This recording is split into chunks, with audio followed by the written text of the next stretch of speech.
Good morning, everyone. My name is Daniel Santana, a dual BA student in Sustainable Development at the Columbia School of General Studies. So before we start, this panel is going to be in Portuguese, and I would like to tell you that we have translation devices outside on your left corner. So, in the previous panel, we saw how Brazil can be a protagonist in major initiatives related to the solution of environmental issues. Anywhere in the world, we talk about forests. You can be sure that Brazil is the first country that comes to mind. Obviously, this is because of the Amazon, which is one of our greatest riches and resources. Of course, this is also because the country has one of the highest concentrations of native forests in the world. Yes, it is the Amazon rainforest that we are going to debate in this panel. With the title, Amazon as a Solution, Sustainable Business Opportunities, we will talk about business models that are beneficial to both the environment and the economy of Brazil. According to the Better Business, Better World report by the Business Sustainable Development Commission, sustainable business models could open economic opportunities worth at least $12 trillion and generate up to 380 million jobs per year worldwide by 2030. That's what we're going to discuss in this panel. Please welcome with me to the stage Marcelo Brito, fellow member of the Arapiaú Institute, Marcelo Behar, VP Sustainability Group Affairs of Natura, and Thiago Piccolo, co-CEO at ReGreen. And Renata, as our mediator, Executive Director of the Arapiaú Institute.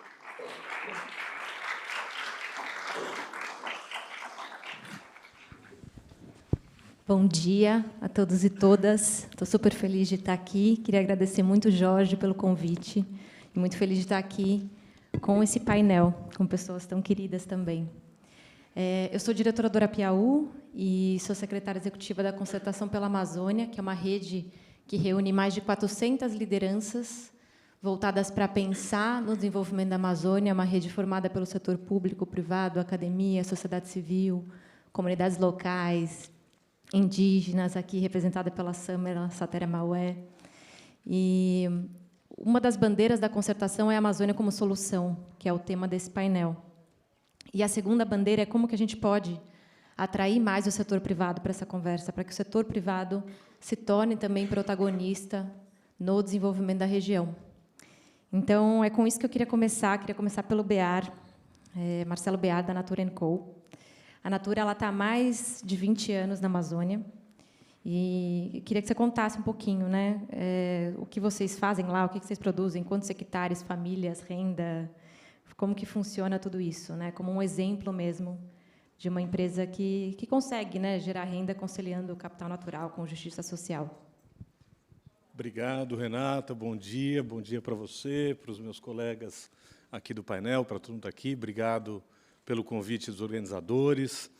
Começar contando um pouco a história da Natura, porque a Natura é uma empresa bem conhecida no Brasil, mas tem uma história que, às vezes, não é tão conhecida assim. A Natura foi fundada na cidade de São Paulo, 50 anos atrás, numa loja que já via nos valores da natureza, né? Tomou esse nome com os seus fundadores, Luiz Seabra, Guilherme Leal, Pedro Passos, foram montando um grupo de cosmética que tomou consciência da dimensão ambiental fortemente em 92, quando o Brasil foi sede do Encontro das Nações Unidas, a Conferência da Terra.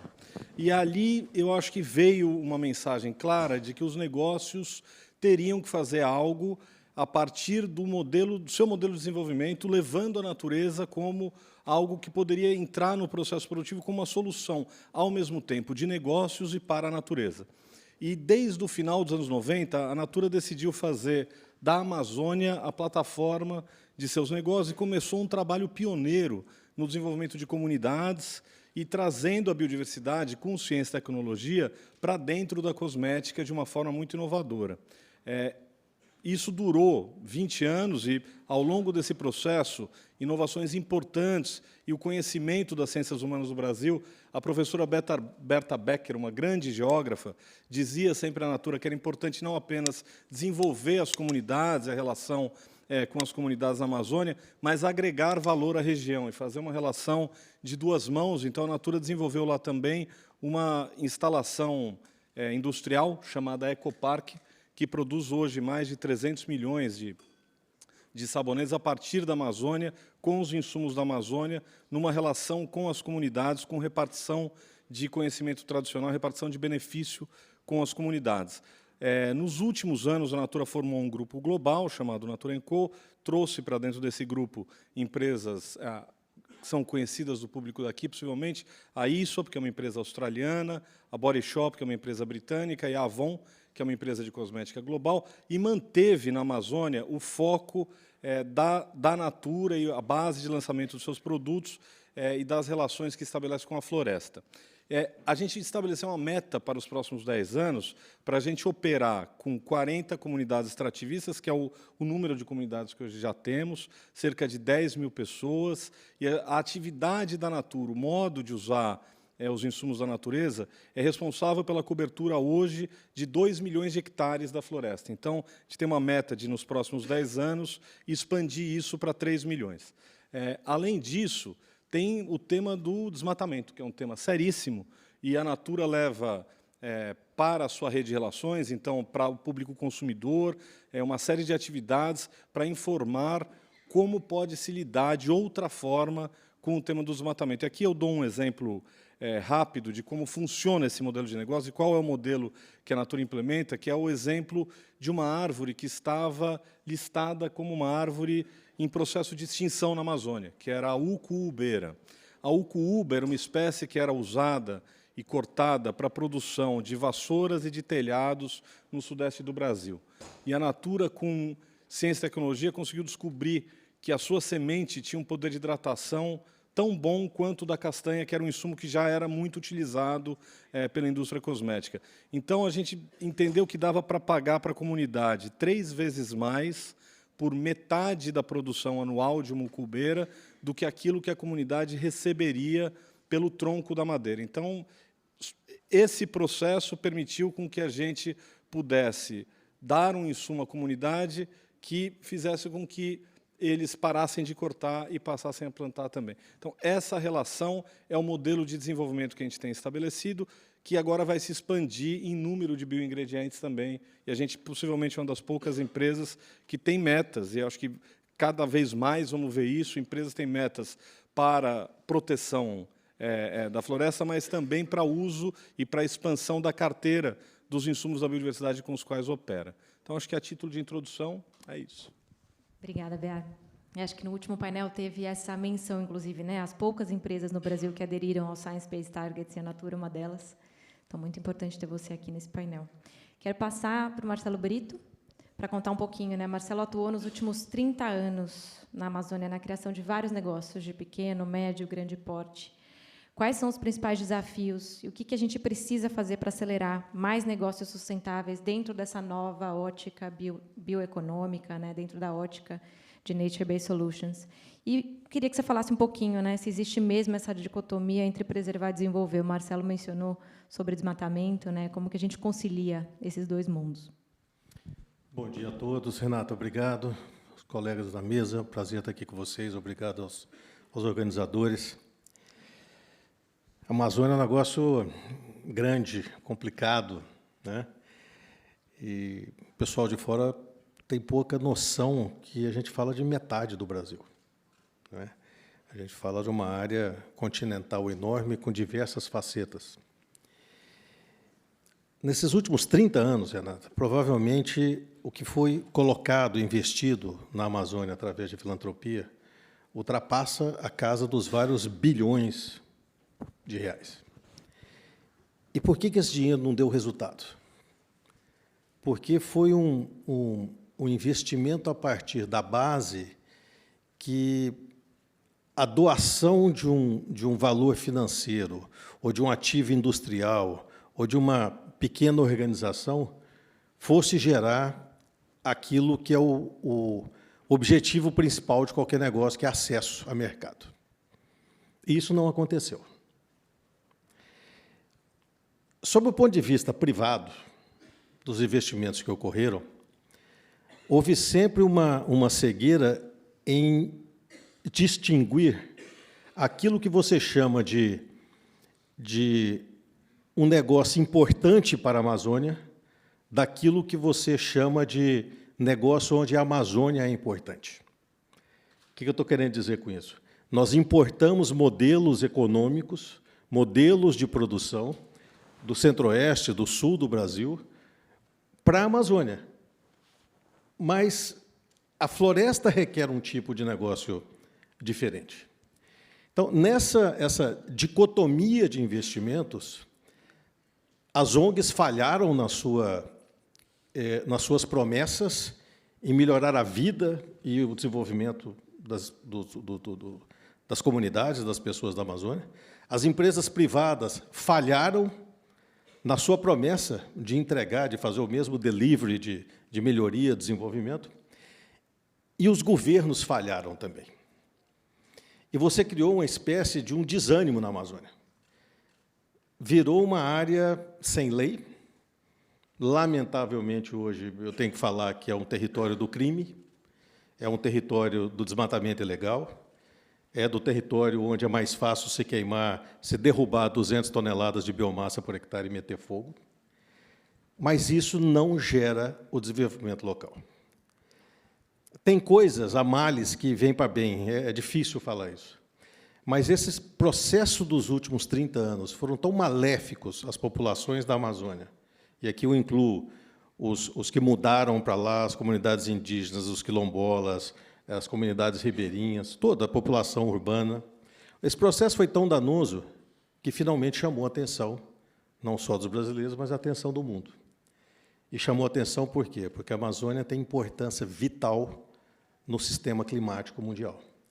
A gente pensa na Amazônia como floresta, mas a gente esquece que a bacia do rio Amazonas, bombeia para o Oceano Atlântico um volume de água doce que é 10 vezes superior à somatória dos 10 maiores rios que desaguam no Oceano Atlântico. Tem uma importância total para o carbono, o blue carbon, tem uma importância total nos nutrientes que são bombeados para o oceano, ou seja, a Amazônia ela é de importância mundial em todos os ciclos de vida. A Amazônia deveria ser Amazônia igual vida. Se a gente desse esse tratamento desde o princípio, as estruturas seriam muito melhores.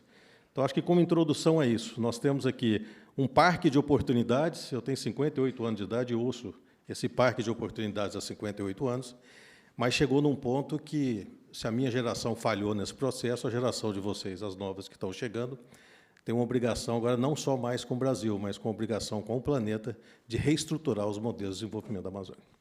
Obrigada, Marcelo. Acho que foi muito importante você tratar desse ponto, porque a gente vê o desmatamento crescendo na Amazônia desde 2012, agora com a pior taxa, né, de aumento do desmatamento dos últimos anos, e, ao mesmo tempo, uma piora em todos os indicadores sociais, né, de saúde, educação, saneamento, segurança. E aí, meu gancho para o Tiago, né? Tiago, chegando agora na região com planos super ambiciosos.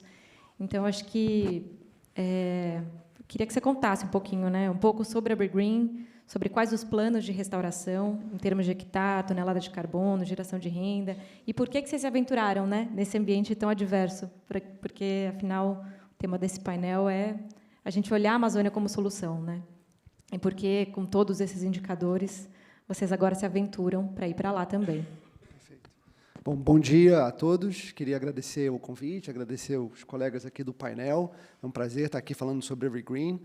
Vou começar falando um pouco do modelo de negócio da companhia. A gente é uma empresa de restauração ecológica, ou seja, a gente pega áreas que foram desmatadas no passado, às vezes décadas ou até séculos atrás, e a gente restaura o ecossistema original dessas áreas.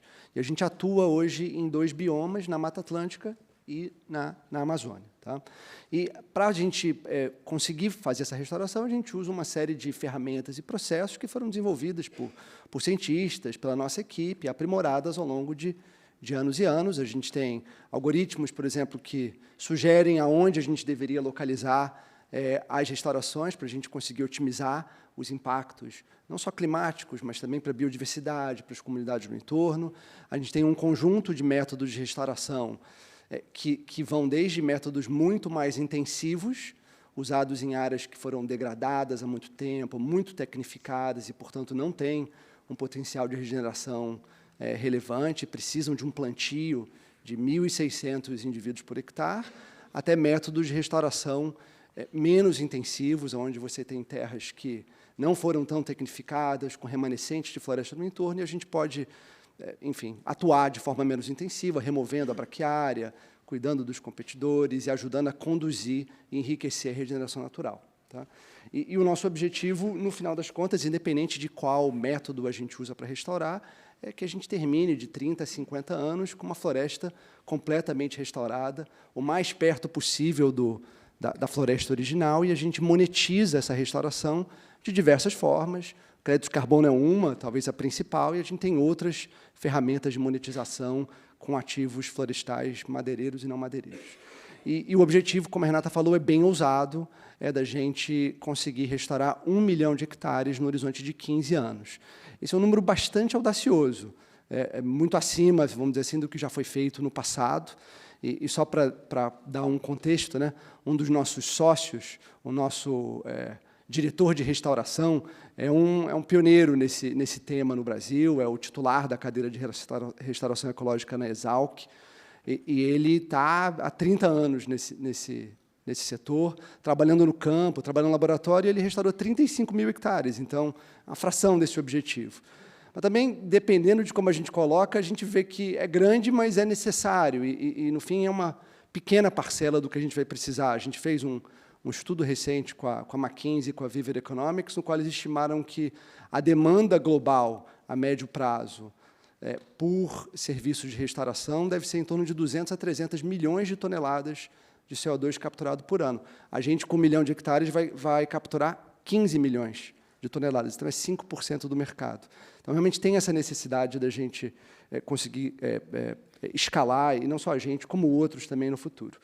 E a gente atua no mercado voluntário, que é onde você tem empresas que estabeleceram esses compromissos de neutralidade de carbono, até uma certa data, e elas trabalham para reduzir suas emissões, eventualmente tem um residual de emissões que elas não conseguem reduzir, e a gente oferece uma solução de alta qualidade para fazer essa compensação.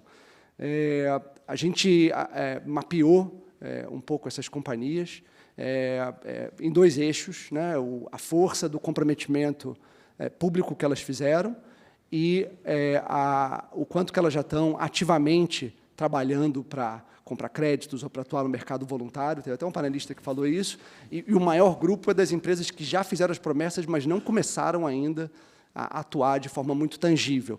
Então, acho que um papel que a gente tem é de ajudar a educar e a trazer soluções para que essas empresas consigam montar portfólios que atinjam os objetivos que elas têm com qualidade e com integridade. Tá? E, por fim, a gente também vê que é importantíssimo que a gente faça isso construindo um ecossistema de restauração. Não é um trabalho que você pode verticalizar, que uma empresa vai fazer.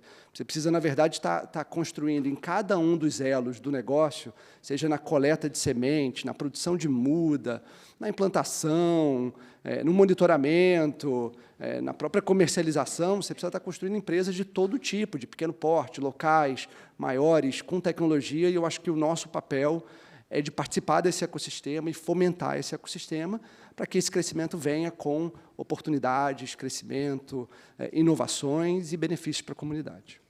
Obrigada, Tiago. Acho que foi o Mark, do BCG, que falou no último painel, né, de transformar o PowerPoint em spreadsheet. Vocês estão tentando aí o spreadsheet no campo, né? Transformar o spreadsheet no campo.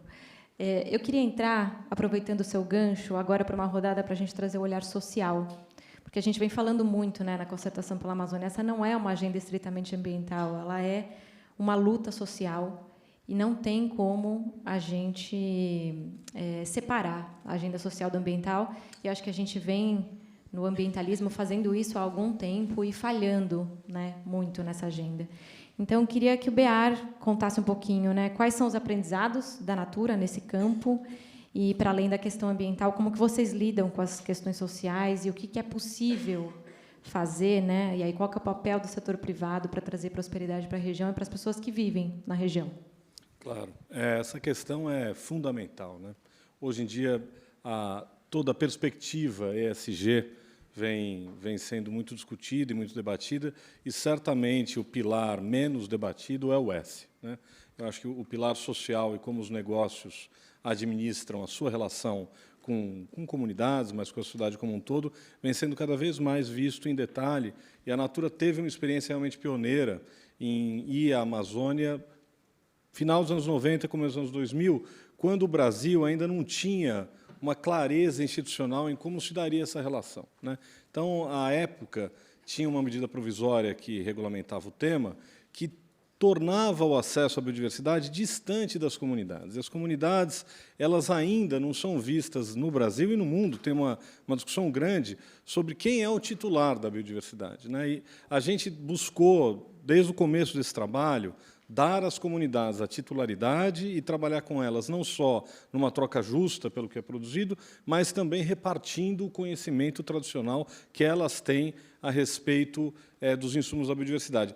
E isso, traduzido na prática, é um trabalho riquíssimo e muito interessante. Então, é um trabalho que não é mero fornecimento das comunidades, né? É um trabalho de envolvimento, de ter uma relação, de desenvolver o setor educacional do interior do Brasil, que tem enormes carências. Então, as escolas de alternância na região, fortalecer os pilares institucionais para que as comunidades tenham acesso a crédito de uma forma eficiente e para que elas possam desenvolver soluções tecnológicas aplicáveis ao campo. Então, quando a gente fala retirada de açaí, murumuru, temas que são da biodiversidade brasileira, não se havia nem tecnologia para acessar esses insumos de uma forma que fosse positiva para as comunidades. Ainda era uma forma rudimentar. Então, o desenvolvimento dos processos traz também um desenvolvimento humano e o desenvolvimento do local muito importante. Acho que foi a grande experiência da Natura dos últimos anos. Nas nossas conversas na concertação, que é uma iniciativa que você lidera muito bem, com o VAC e pelo Instituto Arapiaú, algumas coisas chamam muito atenção, eu acho que ressoam com essa experiência. A primeira é essa ideia de que a sociedade temos presença humana na Amazônia há mais de 10 mil anos. E apenas nas últimas poucas décadas a gente esqueceu como lidar com o maior jardim do planeta, né? E, às vezes, eu entendo que a Amazônia é vista, sobretudo no hemisfério norte, como um parque a ser intocado, a não ser mexido pela atividade humana. Mas nós montamos a Amazônia também, né? A Amazônia é também fruto da presença humana. Só tem que se remontar a forma como isso é feito. E as comunidades tradicionais, elas têm conhecimento de como fazer isso de uma forma não predatória. Então, tratar as comunidades tradicionais como as verdadeiras guardiãs da floresta, como quem tem um conhecimento que pode ser não apenas amplificado, mas pode ser utilizado pela humanidade para fazer a restauração e a regeneração que o mundo quer da gente, é fundamental. Eu acho que a Natura tem traçado esse caminho. O último tema é a gente lembrar que a lei de 2015, do Marco de Acesso à Biodiversidade, ela permitiu uma série de avanços para que isso pudesse ser feito pelas empresas, e a gente ainda não conseguiu chegar onde essa legislação permite, porque a legislação, antigamente, ela não permitia que você acessasse a biodiversidade sem pedir anuência prévia e uma série de regulamentações muito burocráticas e muito difíceis que foram afastadas com essa nova lei. Então, agora, para setores não só cosméticos, mas fármacos, alimentos, tem uma série de possibilidades de você poder acessar a biodiversidade e poder lidar com as comunidades de uma forma positiva, porque a lei também permite que você não faça um pagamento para um fundo que vai depois vai para o fundo público e vira orçamento da União, mas que não volta para as comunidades. Você pode desenvolver o relacionamento de uma forma com que você mantenha o relacionamento com comunidades como forma do uso da biodiversidade. Essa solução é algo que o Brasil ainda precisa desenvolver mais. E aí eu convido aqui os muitos representantes que eu vejo aqui, de empresas e do setor financeiro, que possam incentivar esse processo para que ele se desenvolva como foi pensado. Obrigada, Biari. Acho que essa discussão é muito relevante, né, quando a gente tem agora em dezembro a Conferência da Biodiversidade, que quer chegar num Global Framework de biodiversidade, né? Então, muito importante ter trazido isso aqui. Eu queria passar agora para o Marcelo Brito para a gente falar um pouquinho de redes. E só trazendo, né, a concertação, quando ela fala das 30 milhões, quase 30 milhões de pessoas que moram na Amazônia, a gente divide, para tentar simplificar, em 4 Amazônias, né? A Amazônia floresta intocada, a Amazônia urbana, onde 70% das pessoas vivem, a Amazônia que já foi desmatada e a Amazônia arco do desmatamento, a área que está sob ameaça. E essa construção em rede ela tem sido muito importante, inclusive para a gente olhar, né, quais são as questões sociais que a gente precisa desenvolver nesse território. Então, eu queria que você contasse um pouco, Marcelo, como parte de algumas redes, né, da Coalizão Brasil Clima, Floresta e Agricultura, da concertação, qual o papel, né, dessas redes e dessa articulação entre setor privado, governos, academia, sociedade local, para que a gente possa realmente gerar prosperidade para a região. Renata, tem um estudo antigo, professor Adil Nadian, do Frederick Pardee College, da Universidade de Boston, onde ele faz uma avaliação do desenvolvimento regional, o desenvolvimento de um país, pelo grau de maturidade entre a sociedade civil, o setor privado e governos. Quanto mais madura essa relação, não estou falando que é amigo, né? Madura, briga. Quanto mais madura, mais desenvolvida é a área. Quanto menos madura, mais subdesenvolvida é a área. E esse é o escopo atual, ou a situação atual da Amazônia. Essa relação é muito problemática. Ela é problemática por um ponto, Renata. Nós estamos num momento onde a Amazônia 4.0 está na boca de todo mundo. Todo mundo fala de Amazônia 4.0, fala de carbono, fala de pagamento de serviço ambiental. O problema é quando você vai em loco, gente, você não consegue aterrissar essa questão de Amazônia 4.0. Não bate com a realidade local. Então, a gente tem que começar, Renata, do zero. A gente tem que começar no 1.0.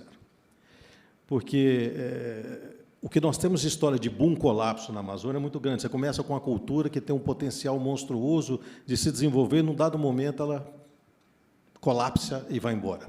Então, quando a gente olha para o 1.0, o que é esse 1.0, gente? É o mosaico que a natureza te deu. Então, você chega numa propriedade, pode ser numa propriedade privada, num ribeirinho, num indígena. O que você tem dentro da sua propriedade? O que é um 1.0? O que a natureza te deu? Me deu açaí, me deu cacau, me deu castanha, me deu madeira, me deu um monte de coisa aqui dentro. Só que o que está me dando dinheiro hoje é açaí. Então, eu desmato o resto e planto açaí. Não, é cacau, eu desmato o resto e planto cacau. Ou é qualquer outra coisa, ou é dendê, ou qualquer outra coisa. E, em vez de você ter um mosaico positivo de desenvolvimento, você acaba tendo uma selva de algo que, na primeira crise de preço, detona o processo. Então, como é que a gente monta esse 1.0 para dar aproveitamento àqueles ativos florestais que lá estão? Para fazer isso, a gente precisa do apoio desses 3 entes que nós citamos antes. Vencido essa parte, a gente pula para o 2.0. E o que é o 2.0? É muito daquilo que a gente não enxerga. Tá? Então, quando você come o seu açaí aqui em Nova York, ou em qualquer outra parte do mundo, você não sabe que tem 700 mil toneladas de caroço de açaí se amontoando pelas pequenas cidades do estado do Pará. Eu não sabia dizer qual o número da Amazônia. E isso é um problema de saúde pública, porque isso é matéria orgânica que apodrece, atrai insetos, atrai roedores, e a gente só tem utilização parcial nisso. E a utilização parcial, estou citando só um produto, né? A utilização parcial é a utilização mais básica que existe, que é queimar, é produzir vapor em caldeira, produzir energia em caldeira. Quando já existem pesquisas de utilização muito forte desses subprodutos, quando micronizados e misturados à borracha natural para a confecção de sapatos, tênis, para vedantes da indústria automobilística, e mais um monte de coisa. Esse é o 2.0, que precisa ser desenvolvido através desses 3 entes. E a gente pula para o 3.0. E o 3.0 ele é completamente ligado à parte social, porque, organizada essa primeira cadeia de produção, você tem condição de dar àquelas populações o Instituto do Empreendedorismo, ligado à educação, a conhecimento, ao aprendizado do compliance. Se você não aprende sobre as regulações, Se você não é legal, você não tem acesso ao mercado. No máximo, você tem um acesso regional. Então, nesse 3.0, você prepara as pessoas, você prepara as comunidades, os indígenas, os quilombolas, os fazendeiros, os pequenos produtores, para se integrarem dentro daquilo que a gente chama de empreendedorismo econômico. Aí sim, nós temos o universo preparado para avançar para o 4.0, que aí é nanotecnologia, carbono, fungos, indústria farmacêutica e assim por diante. Nós temos que percorrer esse caminho, senão nós não vamos atingir o sucesso necessário. Obrigada, Marcelo. Fico pensando como que a gente pode correr alguns caminhos paralelos também, né? Trazendo a inovação enquanto a gente cuida do 1.0. Queria que o Tiago falasse um pouquinho, né? Regreen entrando lá, como que vocês estão se preparando, né? Olhando para essa ótica social nos investimentos, porque depende muito do modelo de restauração a ser adotado, tem um impacto maior ou menor na agenda social, né? Então, como que vocês estão olhando para isso e quais os principais aprendizados até agora? Bom, eu queria começar falando um pouco do conceito da escala, que para a gente é crucial no nosso modelo de negócio. Eu acho que, tradicionalmente, a restauração ecológica é algo que foi feito mais em pequena escala, por produtores individuais, proprietários individuais, com muito apoio filantrópico, com tremendos desafios, acho que tremendas realizações, muito mérito também, mas a gente entende que tem o tamanho do desafio climático global que a gente tem exige também um approach mais de larga escala, e é isso que a gente está tentando fazer.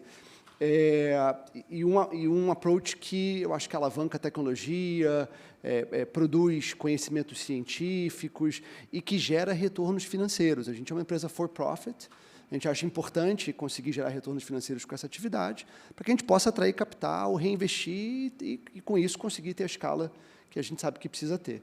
E você perguntou sobre desafios.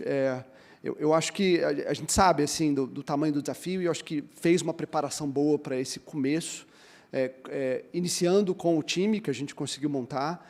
É um time que tem assim, de alta qualidade, que tem um embasamento muito grande na ciência. Pra você ter uma ideia, os 8 primeiros sócios da empresa são 8 PhDs, que juntos já publicaram quase 1.000 artigos científicos sobre diversos aspectos diferentes de ciências climáticas e ambientais, e que a gente agora vem fortalecendo com um time de gestores também, para ajudar a escalar a empresa, estruturar a empresa, enfim, e tocar para frente o negócio.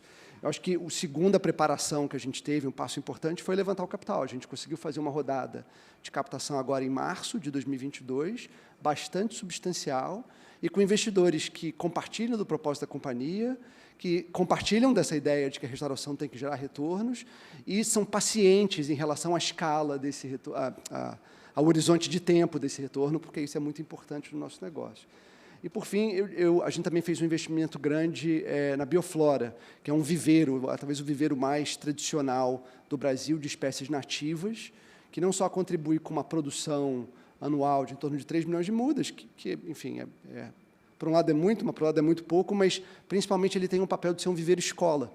É um viveiro que contribui com pesquisa, com capacitação, com processos, e já ajudou a formar dezenas de viveiros Brasil afora, então a gente vê esse papel como muito importante. Falando um pouco sobre o social, Renata, é absolutamente integral para o nosso projeto, por algumas razões, né? Assim, primeiro, porque faz parte do propósito da companhia, é integral para a gente, acho que só tem valor fazendo dessa forma. Segundo, que a gente entende que, se a gente não conseguir envolver a comunidade, a gente não garante a permanência da restauração. É um investimento muito grande que a gente faz no início, e ele só tem valor quando eu consigo demonstrar que tem um caminho claro para a permanência. Então, a gente tem que gerar benefício para a comunidade para poder ter uma chance maior de assegurar essa permanência.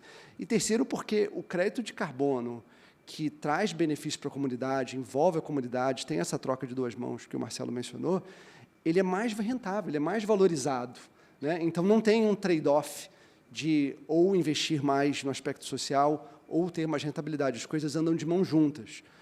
O crédito de carbono mais valorizado chama CCB, a certificação, né? Que é Clima, Comunidade e Biodiversidade. Esse é um crédito de carbono que a certificação cresceu 270% de um ano para cá e que o preço chega a ser o dobro.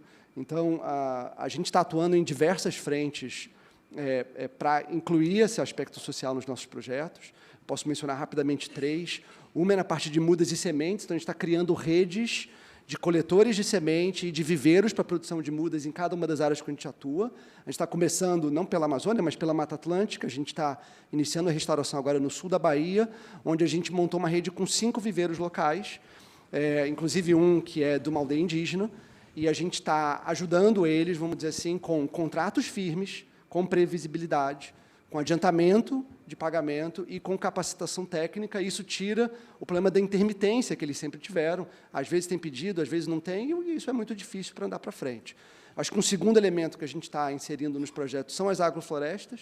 Então, a gente está trabalhando com parceiros para desenhar e implementar sistemas agroflorestais dentro das restaurações, para que a gente possa envolver a comunidade e gerar valor. E eu acho que um terceiro, eu diria, é a própria geração de empregos ligada à cadeia da restauração.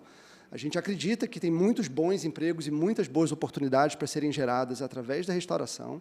Inclusive, os nossos sócios da Exalc, recentemente, foram coautores de um estudo que mostra que, durante o período de restauração, a gente consegue gerar 0,42 empregos por hectare. Então, na hora que você ganha em escala, é uma quantidade grande de empregos. E a gente acha que é absolutamente essencial a gente conseguir comprovar isso aí para engajar o país com o potencial econômico que tem na restauração. Perfeito, obrigada, Tiago. Eu queria fazer uma última rodada para a gente olhar para o futuro e também dialogar com o público internacional que está aqui, né? Acho que 30% de quem está aqui é internacional. Então, começando pelo BEAR, a gente falou um pouco de ambiente institucional, né? Você estando aqui, estando lá, né? Baseado em Londres, quais as novas mudanças institucionais que você acha que tem que ocorrer nos próximos anos para favorecer investimentos de fora na região? Ponto muito importante, Renata. A gente tem, eu acho que, olhando, a Natura tem participado de muitas discussões com colegiados como o World Economic Forum, o World Business Council e o Pacto Global aqui da ONU. E o jeito que a gente vê, o tema de carbono e mudanças climáticas está bem estabelecido. Ainda não está onde deveria estar, tem muita coisa a avançar, mas ele se estabeleceu nas frentes da economia, na frente da ciência, na frente do que os estados podem fazer, do que as empresas podem fazer. Então, você já tem métricas no mundo científico pelo IPCC, no mundo das finanças pelo TCFD, que mede riscos de exposição climática. Você tem os Science-Based Targets, foram mencionados aqui, como metas que as empresas têm que alcançar para reduzirem as suas emissões.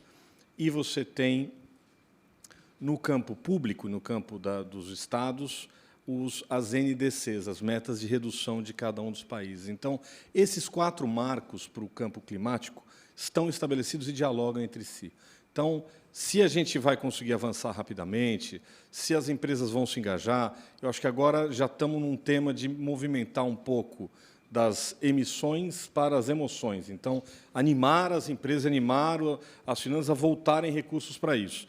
Mas a rota está relativamente bem estabelecida. Para a natureza, esses 4 campos não estão claros ainda. Então, a gente tem, no campo privado, a gente deve ainda estabelecer melhor como os Science-Based Targets para a natureza devem funcionar nos próximos anos. A gente tem feito parte dessa discussão.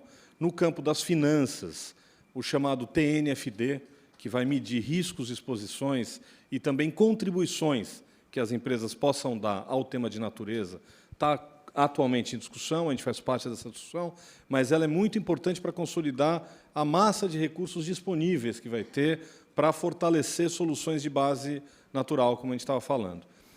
Onde eu vejo que tem ainda muita discussão e onde deve ser, onde nos próximos meses, nos próximos anos, a gente vai ter que avançar mais, é no campo científico, para a gente delimitar como vai ser a mensuração da natureza, que eu gosto muito da contribuição do professor Rockstrom, que coordena o Potsdam Institute, que tem um trabalho importante de limites planetários e vai entrar agora num tema de mensuração da biodiversidade. Acho que aqui vai avançar uma coisa importante. E no campo público, esse ano, você sabe que os países eles não têm para a natureza NDCs, eles têm algo que chama-se NBCEPs.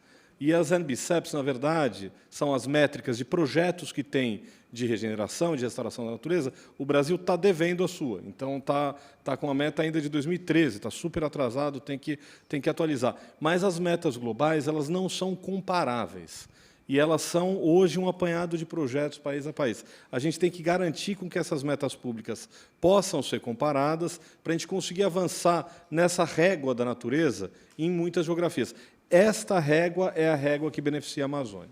E essa, para mim, é o futuro da discussão de base de solução natural, que vai financiar um volume imenso de projetos. Só para dar uma noção de escala, na discussão que você mencionou do Global Post-2020 Framework of Biodiversity, que é o Acordo de Paris da Natureza, ele está em discussão e deve ir à votação em dezembro desse ano, na COP15 da Biodiversidade no Canadá. Um dos seus artigos prevê a transição de soluções ambientalmente danosas para soluções de base natural.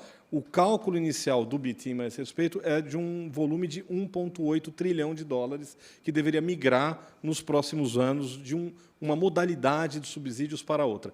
Esse eu vejo que é o futuro dessa discussão e também o possível futuro da Amazônia para isso. Obrigada, Bea. Gostei muito de Carbon Emissions para Carbon Emotions. Passar para o Marcelo e para o Tiago, já faço as perguntas de uma vez para vocês responderem, que a gente tem mais 6 minutinhos. Então, Marcelo, acho que você faz parte de um movimento global sobre bioeconomia. Queria que você falasse um pouco como que essa bioeconomia amazônica se liga a essa agenda global. E para o Tiago, falar um pouco, né? O Brasil tem esse potencial gigante de restauração florestal global. Qual que é a sua visão, né, de outros investidores entrando, seguindo os passos da ReGreen, investindo no Brasil? Vai lá, Marcelo. Renata, em 2018, por iniciativa própria, eu fui participar do Fórum Mundial de Bioeconomia na Finlândia. E depois fui acompanhar como estavam esses processos na Inglaterra, na França, na Alemanha, em vários outros países. E vi que essa bioeconomia não falava com a bioeconomia nacional, ou com a bioeconomia do hemisfério sul, a bioeconomia do Equador, dos países florestais, dos países tropicais. Era uma bioeconomia de aceleração, de desenvolvimento tecnológico nas economias consolidadas, nos negócios consolidados. Então, como é que a gente pega isso e leva lá para dentro da Amazônia? Tem 2 pontos da Amazônia, gente, que a gente precisa ter a maturidade suficiente para conversar. Existe uma área que chama-se Arco do Desmatamento, que é a área devastada da Amazônia, que pega de sul até a parte oeste, que soma hoje cerca de 80 milhões de hectares. 80 milhões de hectares é uma área maior do que toda a área plantada que o Brasil tem, com todos os tipos de agricultura. Precisa ser feita alguma coisa nessa área. E aí você entra uma economia tradicional, a economia de produção de alimentos, a economia de restauração florestal, onde nós precisamos preencher essa zona de transição. E essa é uma área, Renata, onde reside muito bem a análise de risco negocial. Aqui a gente vai fazer a nossa análise de risco. Quando a gente avança para a floresta dentro de uma estrutura de bioeconomia, nós temos que virar a nossa cabeça de engenheiro. Eu sou engenheiro e isso é difícil. E, na hora de fazer a análise, você tem que tentar entender qual a diferença que existe entre a análise de risco e a análise de benefício. E, quando você olha para a análise de benefício, você supera os possíveis riscos de compliance que existe hoje para investimento dentro da floresta. Então, eu diria que os novos conceitos de bioeconomia, com as tecnologias e a ciência acoplada dentro desse conceito, é o que faz a ponte entre uma produção de alimentos saudável, dentro dos modelos regenerativos atuais, e a economia da floresta num ganha-ganha para todas as populações e para o país, de uma forma geral. Bom, e se perguntou sobre oportunidades de investimento e outras empresas entrando. Eu não vou gastar muito tempo, eu acho, defendendo... acho que o papel de liderança que o Brasil pode ter nesse tema, porque já foi falado por outras pessoas e porque o nosso tempo está um pouco mais curto. Mas eu só queria dizer que, na área de restauração, os estudos apontam que o Brasil, sozinho, tem aproximadamente 20% do potencial mundial de restauração economicamente viável. Então, é um campo muito grande. E a ReGreen, de certa forma, surge da ideia de que é possível a gente criar uma companhia verdadeiramente world class nesse assunto, que seria muito difícil, se não impossível, de ser criada em outra geografia e que tem um papel para desempenhar no Brasil e tem uma solução para entregar para o mundo. Então, isso eu acho anima muito a gente. Quando a gente olha, inclusive, também o histórico de pesquisa e desenvolvimento tecnológicos em outras culturas agrícolas ou florestais, você vê que tem um caminho muito grande, né? Assim, o eucalipto, em 50 anos, multiplicou por 4 a sua produtividade em termos de metros cúbicos por hectare. Outras culturas agrícolas também tiveram seus avanços, dobraram, triplicaram, etc. A cultura de nativas hoje é exatamente do mesmo jeito que era 50 anos atrás. Então, tem um caminho muito grande para a gente evoluir. Eu acho que o Brasil tem um papel para contribuir na parte de tecnologia e também na implantação de projetos. Então, a gente tem que estar desenvolvendo marketplaces, algoritmos, softwares, pesquisas, processos, etc. Eu acho que a gente tem um papel para estar restaurando milhões de hectares de florestas, eu espero. E acho que um último tema, eu também acho muito importante para quem já está no mercado hoje e para quem vai entrar no mercado hoje, que a gente esteja constantemente preocupado e querendo aumentar o sarrafo de qualidade, e sendo intolerante com projetos ou ideias ou businesses que não tenham um nível mínimo de qualidade, né? Assim, às vezes a gente pensa no crédito de carbono como sendo uma commodity, né? Assim, 1 tonelada de crédito de carbono, mas não é igual a um saco de milho. Assim, tem diferenças muito grandes em relação à qualidade dos projetos, né? E a permanência do que é feito, a adicionalidade, os co-benefícios, etc. Isso já é, de certa forma, percebido pelo mercado, inclusive, né? A mesma, entre aspas, tonelada de carbono chega a valer 10 vezes mais num projeto de alta qualidade e integridade do que um projeto que não tem isso. Mas projetos ruins, que não conseguem comprovar a sua eficácia, não conseguem entregar aquilo que se propõe, eu acho que eles têm um efeito muito danoso sistêmico, eles destroem o sistema. E isso é muito ruim, porque as empresas e as pessoas que estão genuinamente interessadas passam a desacreditar nessas soluções, e aqueles que não estão interessados, ou muitas vezes querem diminuir o papel da conservação, da restauração de florestas, ganham uma munição para atacar esse negócio. Então, eu acho muito importante que a entrada venha com qualidade. Perfeito. Eu queria passar para a frase final de vocês, né? Acho que ficou muito claro aqui. No Brasil, a gente tem a maior biodiversidade do planeta, 60% da maior floresta tropical do mundo, que é fundamental para regular regime de chuvas, a produção de alimento, regular o clima em todo o mundo. Então, sem a Amazônia não tem 1,5, né? A Amazônia ela é determinante para o enfrentamento da mudança do clima e para o futuro do planeta. Então, o que cada um que está aqui pode fazer pela Amazônia? Eu queria que vocês fizessem uma fala final para a gente fechar o painel. Eu vou lembrar, tem um colega meu que fica em Belém, que lembra sempre um poeta local, que diz que a Amazônia, somadas as pessoas, os animais que lá vivem, tem mais olhos do que folhas, né? Então, apesar de ser a maior floresta do planeta, tem uma riqueza de vida lá muito grande. Então, acho que cabe a nós agora montar os mecanismos de finanças, produção e desenvolvimento para a gente olhar para esses olhos todos de uma forma diferente. Foram 500 anos olhando a costa do Brasil, agora cumpre olhar o seu interior. É isso. Difícil, né? Tanta coisa para falar da nossa Amazônia. Renata, nós temos a mania de falar que o Brasil é uma potência agroambiental. Então, eu quero pegar uma frase da minha amiga Isabela, que diz que lembrou, né, como engenheiro, que potência é trabalho realizado. Então, no campo de produção de alimentos, o Brasil é uma potência, realizou um trabalho de transformação. Então, nós somos uma potência agrícola mundial. No campo do meio ambiente, nós não somos uma potência ambiental, porque nós não estamos elevando ou dando a remuneração adequada a essa potência. Nós estamos destruindo a estrutura ambiental. Então, o convite que eu faço aqui é que as oportunidades estão presentes dentro daquilo que é mais representativo na vida: alimento, natureza, ar e água, traduzido em floresta. Essas são as verdadeiras oportunidades para a nova bioeconomia e para o futuro do Brasil. E eu queria terminar com, assim, também num tom otimista, porque também sou otimista. Assim, o próprio fato da gente estar aqui hoje, com um recorte amplo da sociedade civil discutindo isso, é um sinal positivo. Eu tive numa conferência da Brazil at Silicon Valley alguns meses atrás, que é organizada pelos alunos de MBA de Stanford e de Berkeley, e o organizador do meu painel, que era de Berkeley, falou que 20% da turma dele, de MBA, hoje, escolheu trabalhar com soluções climáticas, que para mim foi impressionante. Imagino que talvez aqui em Colômbia seja parecido. Então, a gente tem muitas notícias muito negativas, mas tem também um certo movimento positivo que me deixa muito animado, né? E para concluir, assim, eu tenho um conselheiro na ReGreen que coloca o contexto e a oportunidade de uma forma muito poética. Ele fala que, ao longo de 200 anos, o Brasil construiu a riqueza consumindo os seus recursos, né? A gente construiu riqueza colhendo as commodities. E que hoje a gente tem oportunidade, talvez até obrigação, de criar um modelo diferente, no qual a gente cria riqueza restaurando a infraestrutura verde do Brasil e do mundo. E que trazendo, inclusive, benefícios que vão muito além só do carbono e que trazem benefícios para a biodiversidade, para as comunidades, de um jeito que nenhuma outra tecnologia consegue fazer. Muito obrigada. Obrigada a todos.